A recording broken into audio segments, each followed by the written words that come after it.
शतायुषी प्रार्थयामहे भव शतायुषी ईश्वरः सदा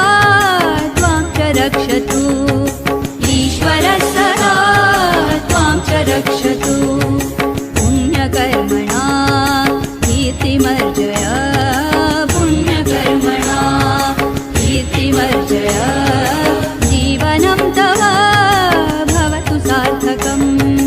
जीवनं तव भवतु सार्थकम् जन्मदिनमिदं अयि प्रियसखे जन्मदिनमिदं अयि प्रियसखे शन्तनोतु ते